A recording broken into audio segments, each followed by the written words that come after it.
बच्चन जी को जब बुखार आया तो क्या कह रहे हैं, वह बुखार जो है मामूली न था। इसका संबंध उस तूफान से था जो पिछले 9 महीनों से मुझे झकझोर रहा था।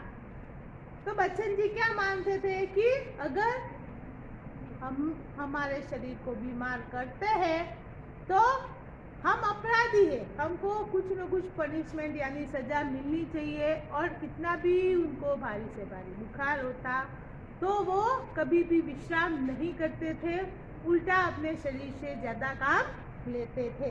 तो यह जो उनका बुखार था वह मामूली नहीं था, जो उनको पिछले 9 महीनों से झकझोर रहा था और जो शांत होने से पूर्व सबसे अधिक विध्वंसक झटका मुझको दे गया।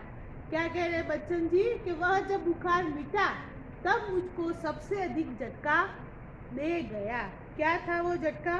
स्कूल बंद था, ट्यूशनों पर मैं जाता था, उसकी आमदनी की मुझे ज़रूरत थी। यानी जब बच्चन जी बीमार थे तब भी क्या करते थे, ट्यूशन भी जा रहे थे और स्कूल जो है उस वक्त बंद था। किताबों की बिक्री अभी नियमित नहीं थी, यानी जो किताबें वो लिख रहे थे उनकी बिक्री रोज नहीं होती थी।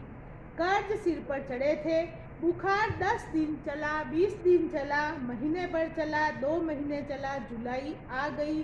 अब बुखार के साथ ट्यूशन पर ही जाना न होता, दिन भर स्कूल में भी पढ़ाना पड़ता। यानी जब जुलाई महीने में स्कूलें खुलती है तो उसके बाद उनको ट्यूशन के साथ साथ स्कूल में भी पढ़ाना पड़ता था। बुखार का नमूना वही, सुबह बिल्कुल नहीं, शाम को 101 डिग्री से 102 डिग्री के बीच, यानी सुबह को उनको बुखार नहीं होता था और शाम को 101 से 102 के बीच में रहता था। कमजोरी दिन दिन बढ़ती हुई, कभी धीमी खांसी, यानी कमजोरी जो है दिनों दिन क्या होती थी, उनकी बढ़ती जा रही थी और खांसी भी बढ़ रही थी। दवा शौक या दवा बाटू एक होम्योपैथ कर रहा था, यानी होम्योपैथी वैद्य से वो उसका इलाज ले रहे थे। कभी कभी सोचता क्या मुझे तपेदिक हो गया है। लेखक क्या कह रहे हैं कि कभी कभी मैं यह सोचता था कि तपेदिक की बीमारी तो मुझे कहीं नहीं हो गई। हो गया हो तो एलोपैथी का इलाज तो अपने बुत्ते से बाहर है। क्या कह रहे लेखक, जो एलोपैथी का इलाज है उतना वह खर्च नहीं कर सकते। क्या उस समय मेरी जीवा पर सरस्वती बैठी थी जब मैंने कहा था कि श्यामा का बुखार मैं लेने जा रहा हूँ। तो लेखक क्या कह रहे हैं कि जब मैंने ये बोला कि श्यामा का बुखार मैंने लिया है या मैं लेने जा रहा हूँ, तब शायद मेरे मुंह पे सरस्वती बैठी होगी कि मुझे बुखार आ गया और श्यामा जो है ठीक हो गई। बैठी हो तो कितना अच्छा। लेकिन क्या कह रहे, अगर उस वक्त तो मेरे मुंह में जीभ पे सरस्वती बैठी हो तो बहुत ही अच्छा है। क्या मैं बीमार हूँ इसीलिए श्यामा स्वस्थ है, जिसने पिछले 6 वर्षों से इन महीनों में ज्वर मुक्ति नहीं जानी है। क्या कह रहे लेखक, यानी मैं बीमार हूँ, मैंने श्यामा की बीमारी ली है, इसीलिए जो है श्यामा इतने टाइम से स्वस्थ है और मैंने इतने महीनों में ज्वर से मुक्ति यानी बुखार निरंतर मुझे आ ही रहा है। पर श्यामा को मेरी बीमारी भीतर ही भीतर खाए जा रही थी। लेखक क्या कह रहे हैं, उनकी पत्नी जो है श्यामा, उनको यह बात सता रही थी, यह चिंता सता रही थी क्या कि लेखक कब से बीमार है। उसने अपने इच्छा बल से जैसे अपने को स्वस्थ कर लिया था कि वह भी कहीं मेरी चिंता न बन जाए। तो क्या कह रहे हैं लेखक कि श्यामा अगर बीमार भी थी तो भी उसने मेरे सामने दिखावे के रूप में अपने को स्वस्थ कर लिया था कि श्यामा की बीमारी से मैं और चिंता ग्रसित ना हो जाऊं। उसके अतिरिक्त मेरी बीमारी का शायद किसी को पता भी न था, क्योंकि सारे काम तो मैं सामान्य रूप से किए ही जाता था। लेकिन क्या कह रहे, और किसी को मेरी बीमारी के बारे में कुछ भी पता नहीं था। क्यों? क्योंकि मैं सारे काम नियमित रूप से कर रहा था। गर्मी में तो सभी थोड़े बहुत दुबले हो जाते हैं। एक दिन उसने मुझसे कहा कि मैं डॉक्टर बी के मुखर्जी से अपनी परीक्षा कराऊं। तो एक दिन श्यामा ने यह सुझाव दिया क्या कि बी के मुखर्जी नाम के जो डॉक्टर है उनको मैं अपना परीक्षण करवाऊं। मैंने टाल मटोल की तो उसने ब्रह्मास्त्र छोड़ दिया। ब्रह्मास्त्र यानी जिसका असर कभी खाली नहीं जाता, ऐसा अस्त्र। तो श्यामा ने क्या ब्रह्मास्त्र छोड़ा कि मैं जब तक अपने डॉक्टर को न दिखाऊंगा वह खाना नहीं खाएगी।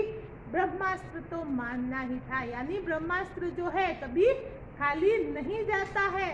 तो ऐसा श्यामा ने क्या ब्रह्मास्त्र छोड़ा कि अगर बच्चन जी है वह डॉक्टर बी के मुखर्जी को नहीं दिखाएंगे तो श्यामा खाना नहीं खाएगी। इसलिए बच्चन जी को जबरदस्ती बी के मुखर्जी से अपना परीक्षण करवाना पड़ा। डॉक्टर मुखर्जी को भय था कि मुझ पर क्षय का आक्रमण हुआ है। नुस्खा उन्होंने लिख दिया और कुछ दिन चिंता मुक्त होकर पूरी तरह आराम करने को कहा। मुखर्जी ने क्या कहा कि पूरी तरह तुम बेड रेस्ट करो, यानी पलंग से उतरो ही मत, चिंता मुक्त होके रेस्ट करो। लेकिन क्या बच्चन जी विश्राम करने वालों में थे? वह तो उल्टा जितना हो सकता था उससे ज़्यादा काम करते थे, क्योंकि उनकी जो है कमाई के बिना उनका घर का खर्च चलाना जो है मुश्किल था, और दूसरी उनकी विचारधारा ऐसी थी। इसलिए तो नुस्खा मुझे मौत का परवाना लगा, क्या मेरी विदा का समय आ गया। तो क्या बोल रहे हैं लेखक, क्या बोल रहे हैं कि जो उन्होंने विश्राम करने को कहा यह मुझे क्या लगा, मौत का परवाना लगा, क्योंकि उन्होंने आज तक कभी भी बीमारी के समय भी आराम नहीं किया था। तो लेखक को लगा क्या मैं अभी मरने वाला हूँ, मेरी विदा का समय आ गया है। क्या इतने ही दिनों के लिए आया था? क्या मैं इतने दिनों के लिए ही जीवन लेके आया था? क्या मैं अभी मर जाऊंगा? तो ये जो है उनको ये सब चिंताएं सताने लगी, और सबसे अधिक चिंता उनको क्या थी? सबसे मर्मवेदी प्रश्न था क्या श्यामा के भाग्य में वैधव्य भी लिखा है, यानी मेरी जो पत्नी है श्यामा क्या वह विधवा हो जाएगी। तो यह चिंता उनको अंदर ही अंदर सताए जा रही थी। मरने से मुझे डर नहीं था, वह मुझे कठिन भी नहीं लगा। लेखक क्या कह रहे हैं कि मुझे मरने से डर नहीं लगा, लेकिन कठिन क्या था कि कैसे जिया जाए। कठिन लगा मरने के पहले जीना। पूरे आराम के अर्थ होंगे ट्यूशनें छोड़ दूं, स्कूल से छुट्टी ले लूं, ज़्यादा लूं तो बगैर तनख्वाह के लेने को तैयार हूं। फिर घर का खर्च कैसे चलेगा? शालिग्राम केवल अपनी तनख्वाह के बल पर घर नहीं चला सकते, कल उनकी बदली हो सकती है, तब वे एक पैसा भी घर भेजने की स्थिति में न होंगे। तो लेखक को क्या चिंता सता रही है कि अगर मैं कमाऊंगा नहीं, ट्यूशन नहीं लूँगा या फ्री में ट्यूशन कराऊंगा तो मेरे घर का खर्च कैसे चलेगा। महंगी महंगी जो है ये दवाएं कहाँ से आएगी। किताबी से आमदनी अनियमित और अनिश्चित है। जो किताबें वह लिख रहे हैं उससे जो आमदनी होती है वह कैसी है?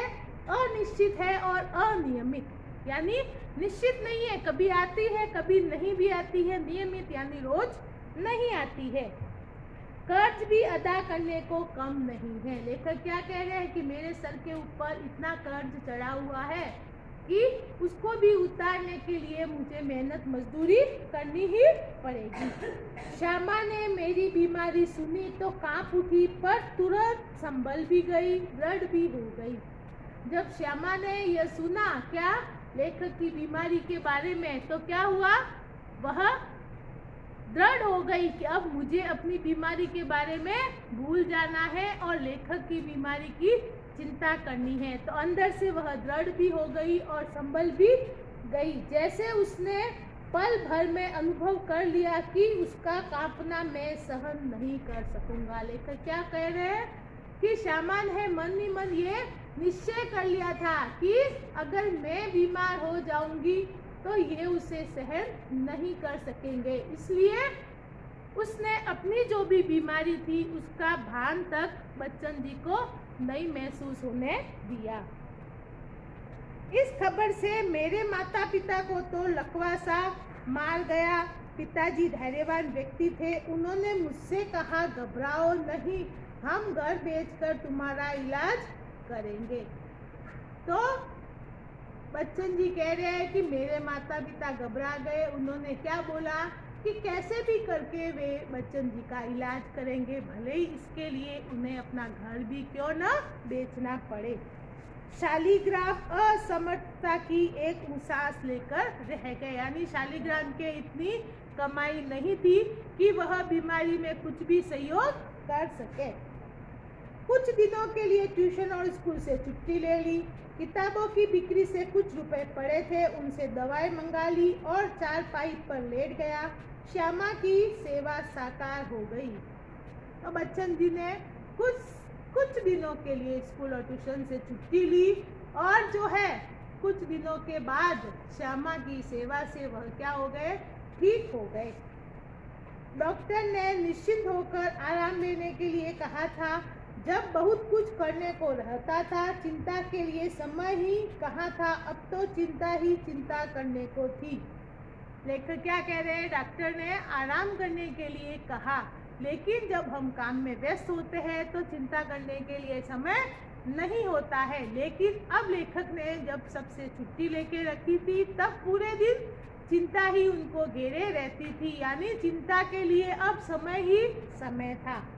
विशेष चिंता भी मुझे सिर पर चढ़े कर्ज की थी। लेखक को कर्ज की ज्यादा चिंता थी।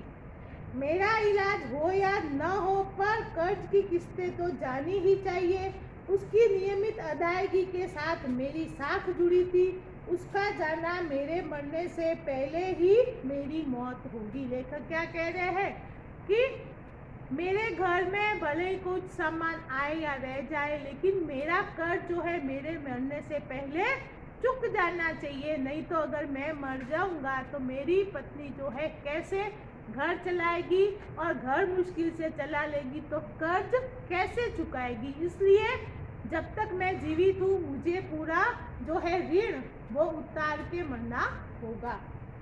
श्यामा के लिए मैं पारदर्शी दर्पण था। उसने पूछा, किस बात से चिंतित हो। पारदर्शी दर्पण यानी आर पार दिखने वाला। तो जब लेखक इस बात की चिंता कर रहे थे तो श्यामा को पता चल जाता था, पारदर्शी दर्पण की तरह। तो श्यामा ने पूछा कि आपको किस बात की चिंता है। चिंता की खाती रहेगी तो दवा क्या लाभ पहुंचाएगी। श्यामा ने क्या कहा कि अगर आप यूं ही चिंता करते रहोगे तो दवा से भी कोई लाभ नहीं होगा। मैंने कहा, ट्रैक्ट सोसाइटी के मुझ पर 400 कर्ज है, करीब 100 अन्य मित्रों के। तो लेखक क्या कह रहे हैं कि उसका मेरे इतना कर्ज है और दूसरे मित्रों के मेरे इतना सारा कर्ज खड़ा हुआ है। उसने जो उत्तर दिया उससे मैं चौंक पड़ा। क्या उत्तर दिया श्यामा ने, और सहसा उठकर उसे घूरकर देखने लगा, जैसे श्यामा को एक बार फिर से पहचानने की जरूरत हो। उसने कहा था, कर्ज तो मैं तुम्हारे मरने के बाद भी उतार दूंगी, तुम उसकी चिंता छोड़ो। तो श्यामा ने जो उत्तर दिया उससे लेखक को क्या लगा, उससे उनको यह लगा कि शायद मैं अभी तक श्यामा को पूरी तरह से जान नहीं पाया हूँ। श्यामा ने क्या कहा कि अगर तुम मर जाओगे तो भी तुम्हारा जो कर्ज है तुम्हारे मरने के बाद भी मैं उतार दूंगी। मैं सोचने लगा, श्यामा ने वज्र ही अपनी छाती पर रखकर यह वाक्य कहा होगा, मुझे चिंता मुक्त रखने को वह क्या नहीं कर सकती थी। लेखक क्या कह रहे हैं कि श्यामा ने अपने दिल पर पत्थर रखकर कितनी मुश्किल से ये बात कही होगी। मरने के लिए जो मैंने अपने आप को छोड़ दिया था वह मुझे एकदम गलत लगा। मुझे अपने लिए नहीं तो श्यामा के लिए जीने का संघर्ष करना चाहिए। लेखक क्या कह रहे हैं कि श्यामा की इन बातों से मुझे बल मिला, मन में ताकत आई और मुझे क्या लगा कि अपने लिए न सही श्यामा के लिए मुझे जीना ही होगा। श्यामा के लिए मैंने जीवन में कुछ नहीं किया, कभी करने के योग्य नहीं रहा। क्या कह रहे लेखक कि जितनी मैंने जिंदगी जी थी अभी तक मैंने मेरी पत्नी श्यामा के लिए कुछ नहीं किया या मैं इस योग्य ही नहीं था कि कुछ कर सकूं, तो अब तो मुझे कुछ करना ही होगा, यानी मरने से पहले कुछ ना कुछ करना होगा। अब यदि मैं उसे ऐसी स्थिति में छोड़ जाऊं कि वह मेरे मरने पर मेरा कर्ज उतारने की चिंता करे, तो मुझसा जघन्य अपराधी कौन होगा। क्या कह रहे हैं लेखक कि मेरे मरने के बाद भी वह चिंता में रहे, निरंतर कर्ज उतारते रहे, तो मेरे समान जघन्य यानी एकदम बड़ी परिस्थिति में इससे बड़ा अपराधी और कोई नहीं होगा। नहीं, मैं श्यामा के लिए चिंताएं नहीं छोड़ जाऊंगा, जीने का रास्ता खोजूंगा, जीकर अपनी चिंताएं समाप्त करूंगा। तो लेखक ने मन ही मन में ये निश्चय किया कि श्यामा के लिए मैं किसी भी प्रकार की कोई चिंताएं छोड़ के नहीं जाऊंगा। सब जो काम है, मेरा कर्तव्य है, वह मैं पूरा करके जाऊंगा। एक रात जैसे मेरे कानों में किसी ने कहा, एक रास्ता अब भी है। तो लेखक को मन ही मन क्या लगा कि एक रास्ता अभी भी बाकी है। 15 दिन के ही इलाज में अपना बटुआ खाली हो गया था। लेखक के इलाज में जितने पैसे थे वह 15 दिन में ही खर्च हो गए। मैं कदापि नहीं चाहता था कि पिताजी घर को हाथ लगाए, अपनी वृद्धावस्था में शांति से बैठने को चाहे, उनको भूखे नंगे ही बैठना पड़े। उन्होंने एक शरण स्थल बनाया था, मैं उससे उन्हें वंचित करने का कारण नहीं बनना चाहता था। लेखक क्या कह रहे हैं कि भले ही मेरे पिताजी ने कहा कि वह बच्चन जी की बीमारी के लिए घर को भी बेच देंगे, लेकिन लेखक की इच्छा नहीं थी, क्योंकि बुढ़ापे में एक शरण स्थली यानी उनके रहने की जो जगह है वह बेचना नहीं चाहते थे। पर यह भी नियति का एक व्यंग्य है कि मेरे माता पिता दोनों में से किसी को अपनी छत के नीचे अपनी अंतिम सांसें छोड़ने का योग नहीं बना था। यानी लेखक को जो है क्या कह रहे हैं, वह घर उन्होंने नहीं बेचा, लेकिन फिर भी उनके माता पिता का यह योग नहीं बना कि अपने ही घर में वो अंतिम सांसें ले सके। मरते वक्त व्यक्ति की क्या इच्छा होती है कि मैं अपनी जो अंतिम श्वास है मेरे खुद के घर के अंदर लूं और उसके बाद मरूं, लेकिन यह योग उनके माता पिता को नहीं मिला। न जाने राम कहाँ लागे माटी, पर उस समय मैं कैसे जानता, उस समय मुझे कुछ भी पता नहीं था। और एक दिन मुझे वह रास्ता दिखाई दिया जिस पर अपने बल कर चलकर मैं अपनी चिंताएं समाप्त कर सकता था। किसी के लिए, विशेषकर श्यामा के लिए मैं कोई चिंताएं नहीं छोड़ूंगा। इस संकल्प ने मुझे दृष्टि भी दी और बल भी दिया। तो लेखक क्या कह रहे हैं कि मैं अंतिम समय में श्यामा के लिए किसी प्रकार की कोई मुश्किलें छोड़ना नहीं चाहता था। इस बात से मुझे बल मिला। व्यक्ति जब जो है दृढ़ संकल्प कर लेता है कि मुझे ये करना ही है, तो वह कर लेता है। ऐसे ही बच्चन जी को इस संकल्प से ताकत मिली और उन्होंने बीमारी को पराजित कर लिया। किसके लिए? अपनी पत्नी श्यामा के लिए। उनको ये था कि मैं कर्ज उसके सर पे छोड़ के न जाऊं, क्योंकि जिंदगी भर मैंने उसको कोई सुख नहीं दिया है। मैंने डॉक्टर बी के मुखर्जी के पास जाकर कहा, डॉक्टर साहब आपका इलाज बहुत महंगा है, मेरे पास आपके इलाज के लिए पैसे नहीं हैं। क्या कह रहे हैं? बच्चन जी ने डॉक्टर मुखर्जी को कहा कि आपके इलाज के पैसे मेरे पास नहीं है, क्योंकि आपका जो इलाज है बहुत महंगा है। इसके पूर्व कि मैं कुछ और कहूँ या पूछूं, उन्होंने अपने बदनाम मुंह फट स्वभाव से कहा, पैसे नहीं है तो जाओ मरो। यानी क्या कहा डॉक्टर ने कि अगर पैसे नहीं है तो भले ही तुम्हारा कुछ भी हो जाए, तुम मरो, मुझे क्या पड़ी है। मुझे जीवन में चुनौती से ही बल मिलता है। लेखक को चुनौतियों से बल मिला, ताकत मिली। वे यदि मुझे 100 बरस जीने का आशीर्वाद भी देते तो शायद जीने के लिए संघर्ष करने का मुझ में इतना बल न आता जितना मैंने उनके जाओ मरो शब्दों से संचय किया। लेखक क्या कह रहे, अगर वो मुझे ये आशीर्वाद देते कि जाओ तुम 100 साल जियो, तो मुझमें इतनी ताकत नहीं आती। क्या कहते हैं, विपरीत परिस्थितियों में इंसान के व्यक्तित्व का विकास होता है। तो उन्होंने जब ये कहा कि तुम्हारे पास पैसे नहीं है तो जाओ मरो, तो उससे उनको इतना बल मिला, वह किसी और शब्द से उनको नहीं मिलता। लड़कपन में मेरे पड़ोसी बाबू मुक्ता प्रसाद ने लुई कुने के पानी के इलाज से मुझे परिचित कराया था।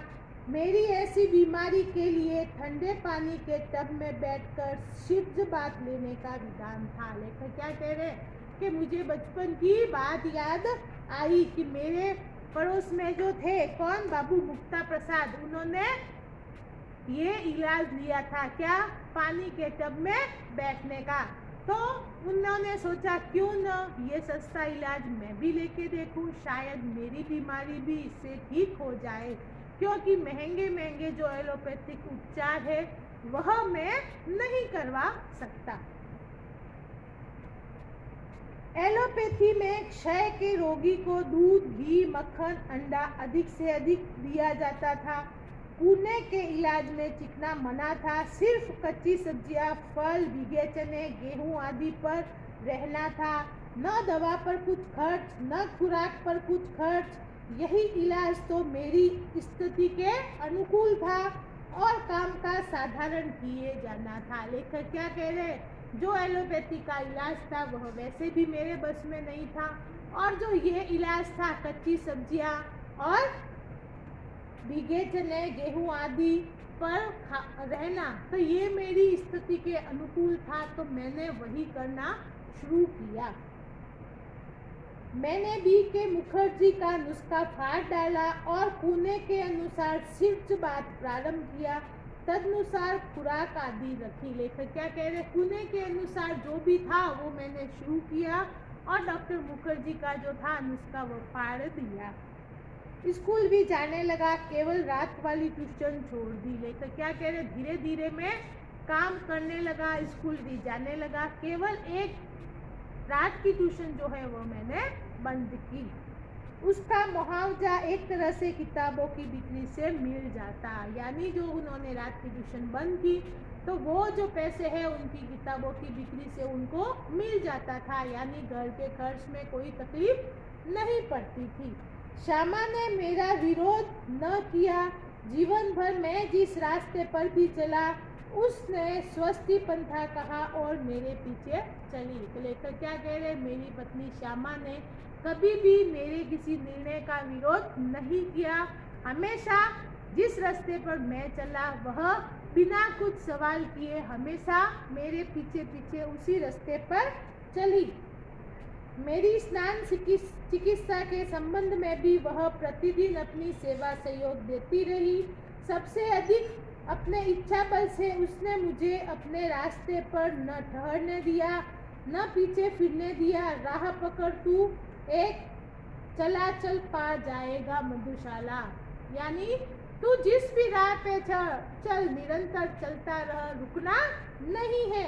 लेकिन अपने अड़िग इच्छा बल से उसने जो सबसे बड़ा सहयोग दिया और जो सबसे बड़ा चमत्कार किया वह यह था कि जितने दिन मेरा इलाज चलता रहा उसने अपने सारे रोगों को जैसे कील दिया, यानी श्यामा बीच में कितनी भी बीमार पड़ी उसने कभी ऊह तक नहीं करी कि मैं बीमार हूँ। वह हमेशा बच्चन जी की सेवा में लगी रही, यानी उसने अपनी जो बीमारी थी उसको कील दिया, भेद दिया, और कभी एक उंगली दुखने की भी शिकायत न की, यानी कभी बच्चन जी के सामने यह नहीं कहा कि मेरे उंगली दुख रही है या शरीर के किसी भी अंग में किसी प्रकार की कोई तकलीफ है। ऐसी शिकायत श्यामा ने बच्चन जी से कभी नहीं की, निरंतर उनकी सेवा में लगी रही। शायद उसके प्रति इस निश्चिंतता ने मुझे अपने रोग से लड़ने का जितना बल दिया उतना किसी चीज ने नहीं। इस बात से बच्चन जी को क्या मिली, सहायता मिली और उसने अपने रोग को जल्दी से हरा दिया। लेखक कह रहे हैं कि इस चीज़ से मुझे जितना अधिक बल मिला और किसी भी चीज़ से उतना बल नहीं मिला। इस आत्मनियंत्रण, आत्मनिग्रह, इच्छा बल, हठ योग की समझ में नहीं आता उसे क्या नाम दूँ, बड़ी महंगी कीमत उसे चुकानी पड़ी। लेखक कह रहे हैं कि इसको मैं क्या नाम दूँ, मुझे नहीं समझ में आता है।